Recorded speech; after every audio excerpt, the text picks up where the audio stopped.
By the mid-1930s, virtually unnoticed by foreign observers and military attachés, Japanese aircraft designers had caught up with the West.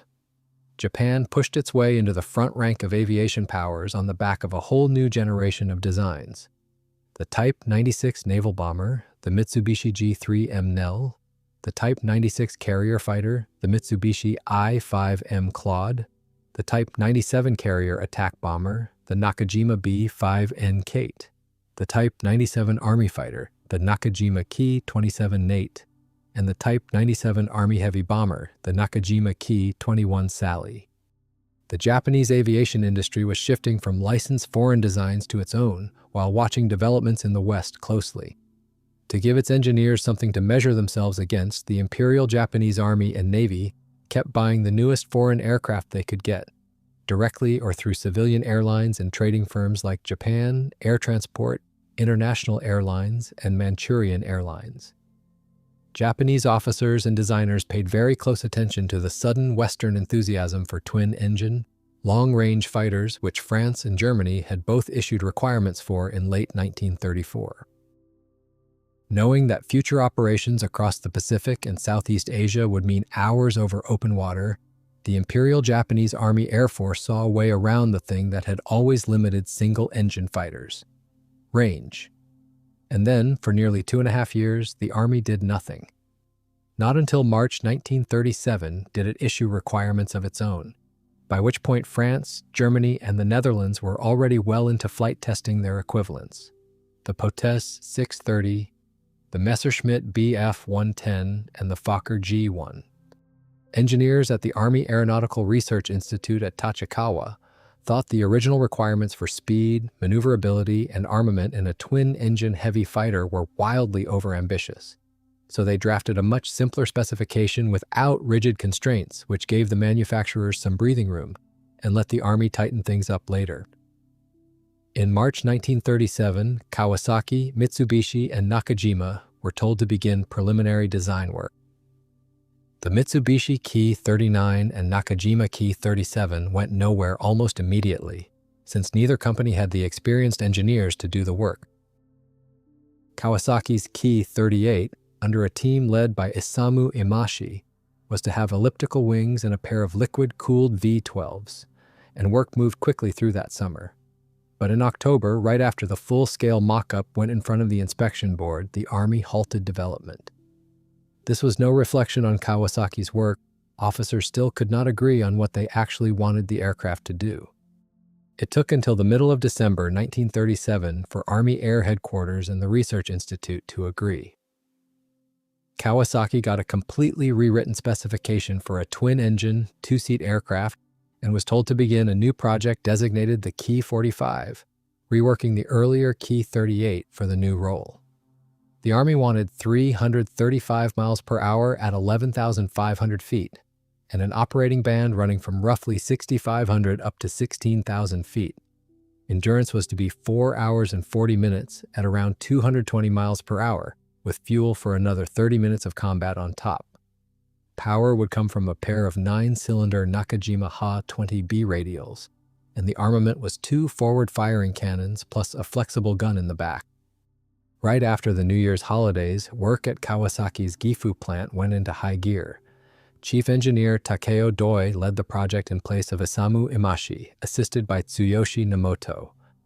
This was a tall order. Kawasaki had never built a high-speed, twin-engine aircraft with retractable landing gear. The fastest airplane the company had developed to that point was the experimental Army fighter Ki-28, which hit 300 miles per hour at 11,500 feet and was then in fly-off tests against Nakajima's Ki-27 and Mitsubishi's Ki-33, all three fighting to replace the aging Type 95 Ki-10 biplane. Incredibly, the engineers finished the detailed design by October 1938, less than 10 months after signing the contract. In early January 1939, the first experimental two-seat Army fighter, the Ki-45, rolled out at Gifu, and after quick ground checks began an extended round of flight testing. It carried 2 experimental 9-cylinder Nakajima Ha-20B radials, built under license from Britain's Bristol Engine Company, producing 790 horsepower on takeoff and 820 at around 13,000 feet. They sat in bulky cowlings with Bristol-style exhaust collector rings around the front and drove 3-blade variable pitch propellers without spinners. The main gear retracted manually rearward into the nacelles with doors closing over the legs, and the wheels themselves left partly exposed, a deliberate choice meant to give the fuselage some protection during a belly landing. The pilot sat right above the wing's leading edge, the observer gunner over the trailing edge, with the main fuel tank between them and side-hinged canopies over both cockpits. Up front were two 7.7mm Type 89 machine guns in the upper nose, with a 20mm HO-3 cannon tucked into the lower right fuselage, aimed through a telescopic sight that extended through the windscreen. The gunner manned a flexible 7.7mm Te-1 machine gun, later replaced by a 7.92mm Type 98. Flight testing turned up problems immediately, the product of rushed development and a team with no experience with high-speed aircraft. The manual gear retraction system with its chains and gears kept breaking down, and the rear machine gun proved completely useless at high speeds. The biggest headache was the engines. Nakajima took a long time to work the teething troubles out. On top of that, Kawasaki's engineers had drawn nacelles that were far too bulky, generating massive aerodynamic drag and making routine maintenance genuinely miserable. The second prototype brought the first real changes: reworked nacelles and larger propeller spinners to cut drag. That did not work either, so on the third prototype, finished in May 1939, they tried a new approach. Spinners with open centers fitted as tightly as possible against the cowlings, so cooling air flowed in through the central hole and vented out through slots in the wings just ahead of the ailerons and flaps. The third aircraft also got electric gear retraction, which finally solved the gear problems. The flight test results were still disappointing, the aircraft losing speed to disturbed airflow around the nacelles. By the end of 1939, the first 3 experimental Ki-45 fighters could only manage just under 300 miles per hour at around 13,000 feet. Engineers were building another 6 test aircraft at the same time, some already fitted with Nakajima Ha-20B engines, the rest still waiting for power plants. To solve the airflow separation problem, Kawasaki proposed handed propellers turning in opposite directions, in place of the same rotation props on the first 3 prototypes. The idea looked promising, but the aircraft was still severely underpowered and could not reach the required speed, so the modification was abandoned. Flight testing was suspended because the Army wanted the whole thing rethought. In April 1940, Army Air Headquarters told Kawasaki to fit a pair of more powerful 14-cylinder Nakajima Hi-25 radials to one of the unfinished airframes. The updated fighter was designated Ki-45 Kai. Its first prototype rolled out at Gifu in August 1941 and flew the next month. By the end of the year, after successful tests with 2 more prototypes and 12 pre-production aircraft, the Army had seen enough. The aircraft went into service as the Toryu, Dragon Slayer, and Kawasaki was ordered to launch full-scale production at both its new Akashi plant and its main facility in Gifu. Production fighters used 14-cylinder Mitsubishi Ha-102 radials rated at 1,080 horsepower for takeoff, 1,050 at about 9,000 feet, and 950 at 19,000 feet. They sat in longer, narrower nacelles than before. Top speed didn't change much, but pilots and ground crews really appreciated the much higher reliability of the new power plants. In early August 1942, right after the test program wrapped up, the first Toryus went to the 5th Sentai, which spent the next year converting its pilots onto the type before moving to New Guinea in July 1943. The true combat debut came with other units. In October 1942, the 21st Sentai in Burma received its first Ki-45 Kai fighters, and a month later the 16th Sentai in China. Japanese forces still held air superiority then, so the Toryu was frequently used for anti-shipping strikes and ground attack missions where it was genuinely dangerous. But much like its German counterpart, the Bf-110, it proved less effective in its primary role as a long-range heavy fighter.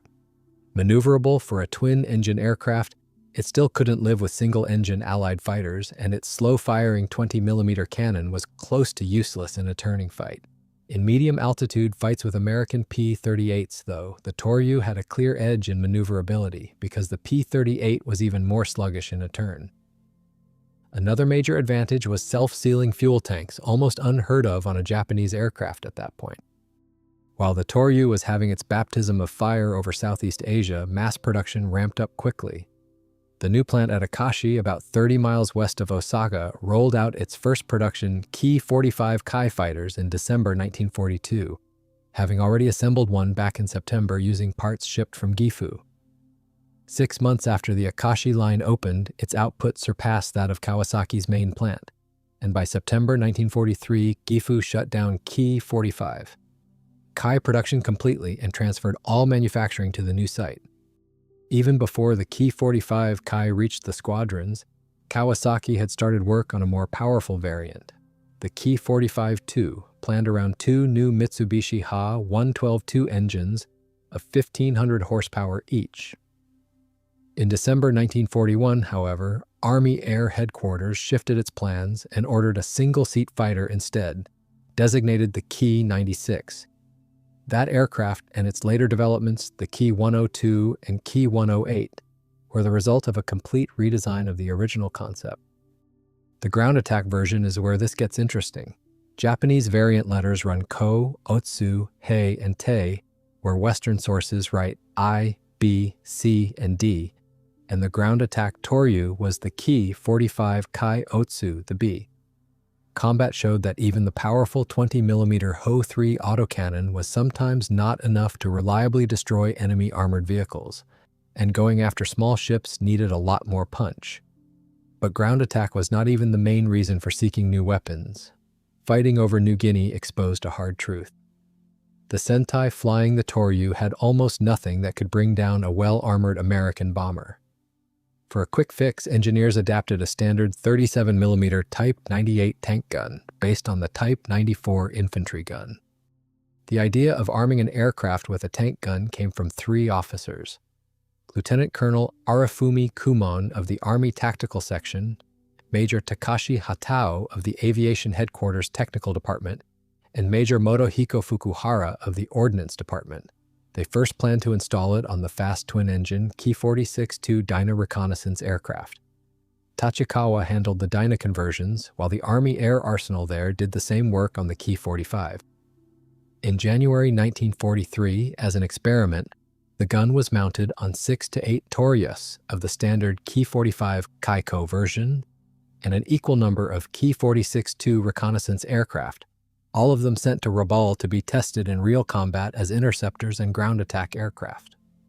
No records survive of the cannon-armed Ki-46-2s in action. Most likely they were lost before ever seeing combat, and that project went no further. The cannon-equipped Ki-45 Kai Otsu saw some success against both heavy American bombers and ground targets, and several more standard Ki-45 Kaiko aircraft were later converted to this attack version. Numbers stayed small, no more than 20 to 25 aircraft, and only the 5th Sentai at Rabaul ever flew them. The 37mm tank gun went into the lower fuselage in place of the 20mm Ho-3, hand-loaded by the gunner in the back seat, while the nose-mounted 12.7mm Ho-103 machine guns were left untouched. The base Ki-45 Kaiko and the cannon-armed Otsu therefore looked virtually identical from the outside, except for a big fairing under the belly. A high rate of fire was out of the question. According to surviving test reports from Rabaul, the maximum was just 1 round every 30 seconds, meaning the pilot could fire only a single shot during an attack pass. Working out how much these cannon-armed Ki-45s actually achieved is difficult. By the time they saw action, Allied air forces already controlled the skies, and Japanese air superiority was a thing of the past. The Type 94 or Type 98 cannon was basically a standard tank gun with a major drawback for an aircraft weapon. It had to be reloaded by hand. It weighed about 270 pounds and measured just over 4.5 feet long. In an era when plywood biplanes and thin-skinned tanks were already history, expecting much from a hand-loaded tank gun was wishful thinking. That said, the cannon had decent ballistics. It pushed a 1.42-pound high-explosive round out at about 1,900 feet per second, with an effective range of about 1,500 yards and roughly 80,000 foot-pounds of muzzle energy. The real issue was whether the pilot could actually hit a moving target with a single shot. As production ramped up, Ki-45 Kais appeared more and more often over Southeast Asia and the Dutch East Indies, and the Americans gave the new airplane the Allied reporting name Nick. Allied pilots at first mistook it for a Japanese copy of the French Potez 63 or the German twin-engine Bf-110, until intelligence reports out of China made it clear it was an original Japanese design. The first clear photos came in the fall of 1943, during a raid by American B-25 bombers of the U.S. 5th Air Force on Borum Airfield in New Guinea. In action, the Ki-45 Kai did well, and it was murderous against PT boats and Allied armor. Japanese pilots also inflicted heavy losses on American B-24 heavy bombers, which often flew long-range missions without proper fighter escort. That forced General George Kenney to press USAAF headquarters for as many P-38s as possible, the only Allied aircraft then capable of escorting B-24s over long distances. Meanwhile, the Americans increasingly shifted to night operations, a serious problem for the Japanese Army, which had no dedicated night fighter units at all. To counter this threat, around 24 Ki-45 Kaiko aircraft were converted into night fighters in the field. Lacking airborne radar, pilots relied entirely on ground control and their own eyes, and once they spotted American bombers in the dark, they lit the target with powerful landing lights under the nose. To attack, these early night versions carried a pair of upward-firing 12.7mm HO-103 machine guns installed in place of the main fuel tank between the two cockpits. This field modification was designated Ki-45 Kaiko-te. The cannon-armed Otsu worked well enough that it led straight to the next variant, the Ki-45 Kai-hei. Chief designer Takeo Doi knew the main flaw of its predecessor was hand-loading, so the new version got the brand-new automatic 37mm HO-203. The first 65 Ki-45 Kai-hei were built in the field by converting existing Ki-45 Kaiko airframes. Mechanics removed the twin 12.7mm machine guns from the nose and mounted the HO-203 in their place, keeping the 20mm HO-3 under the belly. The new cannon's massive barrel stuck out nearly 20 inches from the aircraft's nose. This short-nosed version is sometimes confused with the earlier Otsu, and there is a perfectly logical explanation. It started when field workshops converted those initial 65 aircraft. The modification proved so successful that Kawasaki put it straight into series production, lengthening the nose so the barrel no longer stuck out past the airframe. The ventral 20mm HO-3 stayed, and so did the official designation Ki-45 Kai-hei, even though the factory model looked noticeably different from the field conversion. Over time, the HO-203 became the Toryu's defining weapon. On the new interceptor, the Ki-45 Kai-te, the ventral 20mm HO-3 was removed completely, replaced by a pair of upward-angled 20mm HO-5 cannons behind the pilot's cockpit in the upper fuselage. In design and appearance, the Hei and the Te were virtually identical, differing only in armament, and the Te, built specifically for night interception, usually omitted the rear defensive machine gun entirely. Production of the two ran side by side at Akashi from March 1944, and by the end of the war, Japanese factories had built 477 aircraft across these two variants. A lot of reference books and websites lumped the later long-nosed Toryu variants together under the single designation Ki-45 Kai-hei. That is inaccurate. Every later Ki-45 did grow out of the Hei, but they were not all the Hei. There were several other armament setups with various cannon combinations. The Ki-45 Kai-hei-te interceptor was upgraded in the field, taking the Hei with its 37mm HO-203 nose cannon and 20mm HO-3 belly cannon, and adding a pair of upward-angled 20mm HO-5 cannons in the upper fuselage. Near the end of the war, Isamu Kashiide, the highest-scoring B-29 killer to survive the war, flew one of these converted Toryus in combat. He finished the war credited with 26 B-29s, and American records confirm at least 7 outright. Despite the poor ballistics, a low rate of fire, and short effective range of the 37mm HO-203, Kashiide himself spoke very highly of its destructive power. Some aircraft carried more than the usual 15 rounds for it, 18, sometimes 25.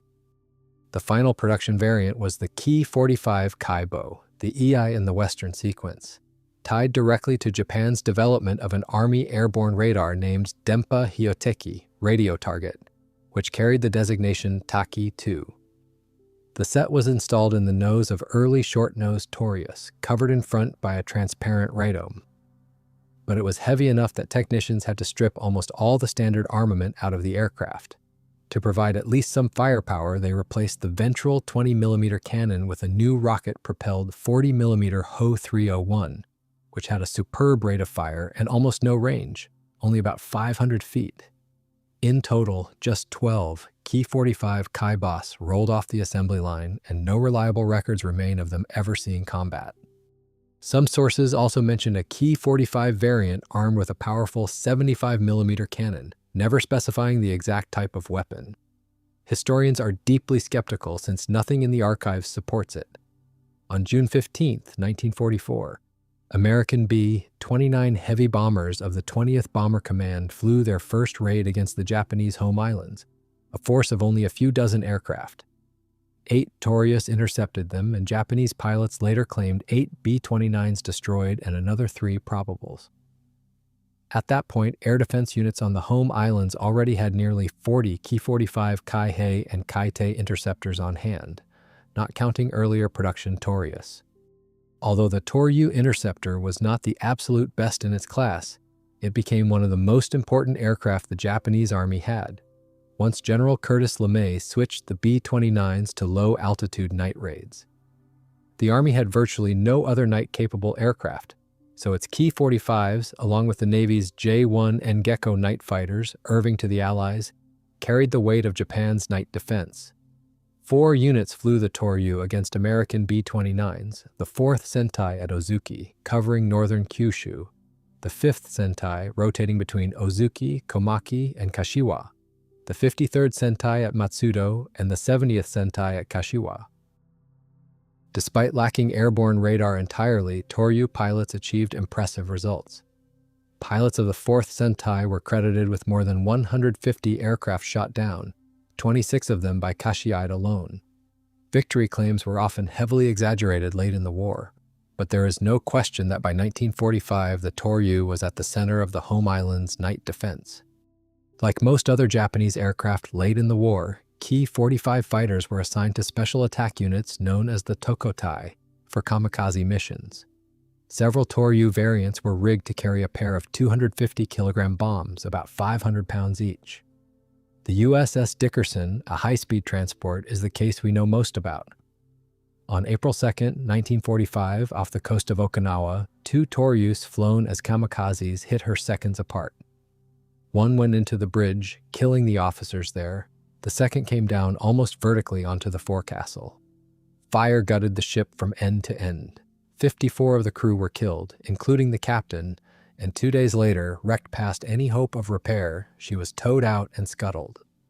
Even so, throwing Ki-45s away as flying bombs stayed rare, since they were far too valuable in the home defense role. Production of the Toryu continued right up until Japan's surrender. In total, about 1,690 aircraft of all variants were built, though some sources put the number as high as 1,700.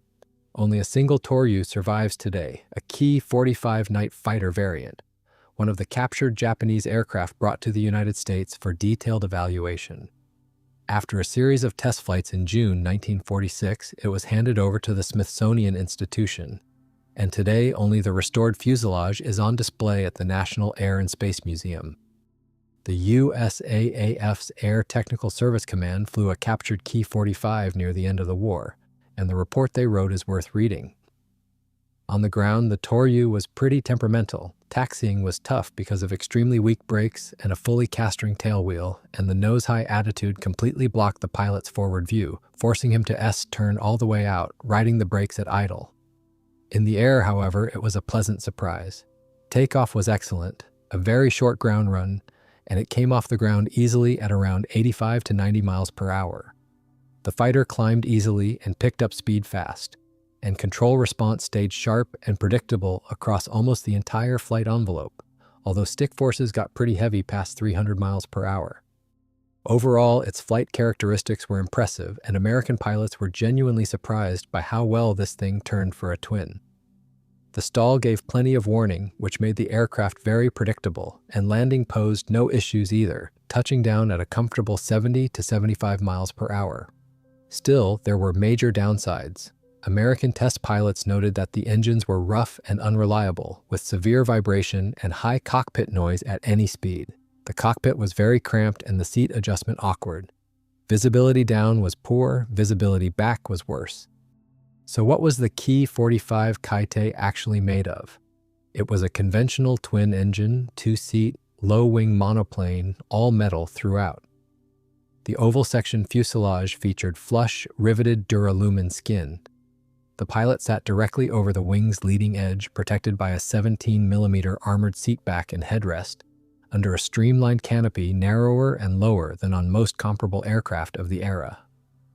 Right behind the cockpit were a fuel tank and two upward-angled 20mm HO-5 cannons. Below the tank, in a recess in the lower right fuselage, was the 37mm HO-203, its magazine protected front and rear by 13mm armor plates. The gunner sat in a separate rear-facing cockpit with no controls of his own, so if the pilot was hit, that was that. His canopy hinged to the left like the pilot's but lacked an emergency jettison system. In combat, he operated a flexible 7.92mm Type 98 machine gun that retracted inside the fuselage skin when stowed, on a mount with 80 degrees of elevation, 20 degrees of depression, and 90 degrees either side. The gunner had no armor protection whatsoever. The wing was tapered with rounded tips. The ailerons were fabric covered with ground-adjustable trim tabs. The flaps were metal-framed, partly metal-skinned on the underside, driven by torque shafts, and ran all the way from the ailerons to the fuselage. The tail was conventional, a metal framework under fabric. Unlike the ailerons, its trim tabs could be adjusted in flight, and the rudder was fitted with a horn balance. Production aircraft dropped the electric retraction, tried on the third prototype, and went back to hydraulics. The main gear folded backward into the engine nacelles behind gear doors to sit completely flush, and the tail wheel retracted into the fuselage as well, though without fairing doors. Powering the aircraft were two 14-cylinder, air-cooled Mitsubishi Ha-102s, the same engines described earlier. A selector valve worked the single stage, two-speed superchargers. The engines turned three-bladed, non-feathering constant-speed propellers measuring 9 feet 10 inches in diameter. Internal fuel capacity was about 260 gallons across 5 tanks. 1 self-sealing tank in the fuselage right behind the cockpit, and 4 in the wing roots, a non-self-sealing tank up front on each side with a self-sealing tank directly behind it. 2 auxiliary 50-gallon drop tanks could be carried under the center section, and on the Ki-45 Kaiko, Otsu, and Hei, the versions without the upward firing cannons, an extra 120 gallons went into the fuselage.